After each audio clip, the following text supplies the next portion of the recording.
دەستەی بەدواداچوونی کێشە پەروەردەییەکان لە شاری سلێمانی کێشە واسەنگەکانی بەردەم کەرتی پەروەردە بۆ ساڵی داهاتوو تاوتوێ دەکات.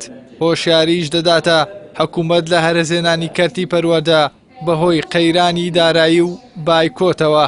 ئەو دەستەیە هەریەکە لە نزمبوونەوەی ئاستی دەرچوون و وازێنانی قوتابیان لە خوێندن و ترسیان لە تاقیکردنەوەکان و قۆپیەکردن و پاشەکشەی پەروەردەیی و ڕوودانی شەڕ لە نێوان مامۆستایان و قوتابیاندا بە دیاریترین کێشەکانی پەروەردە دیاری کردووە لە ساڵی ڕابردوودا.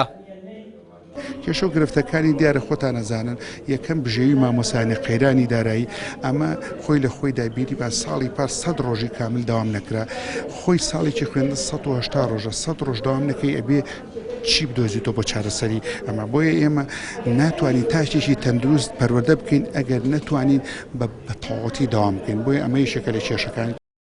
ئەگەرچی ساڵی ڕابردوو بایکۆتی مامۆسایان زیاتر لە 100 ڕۆژی خایاند، بەڵام حکوومەت داواکاری مامۆسایانی بۆ گێڕانەوەی موچەکانیان جێبەجێ نەکرد.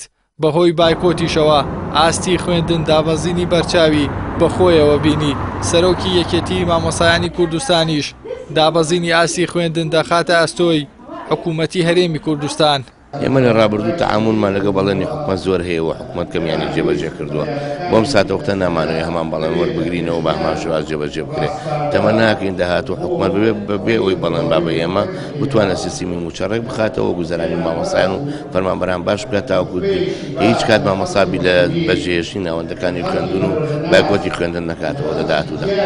هاوڵاتیان و مامۆستایان و ئەندامانی پەرلەمان لەسەر شەقامەکانەوە و مەدەنیانە سەدان خۆپشاندانیان لا پێناو باشکردنی بژێوی خەڵکی کوردستان بەڕێوە برد، بەڵام حکوومەت لە ئاست داواکاریەکانیان بێباک بوو. ئەندامێکی پەرلەمانی کوردستانیش پەککەوتنی تەواوەتی کەرتی پەروەردە و سەرجەم کەرتەکانی تر دەخاتە ئەستۆی بەرپرسانی حکوومەتی هەرێم.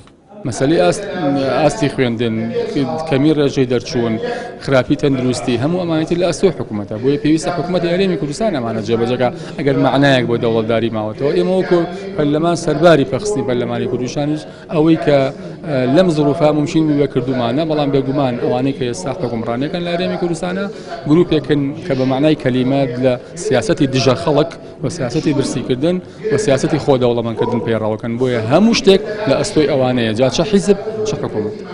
هەموو ئاماژەکان بەو ئاراسەیەدان کە ئەم ساڵیش هاوشێوەی ساڵی ڕابردوو مامۆسایان دووچاری کێشە داراییەکانیان دەبنەوە و هیچ گۆڕانکاریەکیش لە پاشەکەوتی موچەدان ناکرێت. هاوکات هێشتا کێشەکانی کەمی میلاکی مامۆستا و دانەمەزراندن و خراپی پرۆگرامی خوێندن و کەمی کتێب و بینای قوتابخانە و کەرەستەکانی وانەوتنەوە بە چارەسەر نەکراوی ماونەتەوە و هیچ هەوڵ و نیەتێکیش بۆ چارەسەرکردنی ئەو کێشانە و دەیان کێشەی دیکەی کەرتی پەروەردە لە ئارادانیە.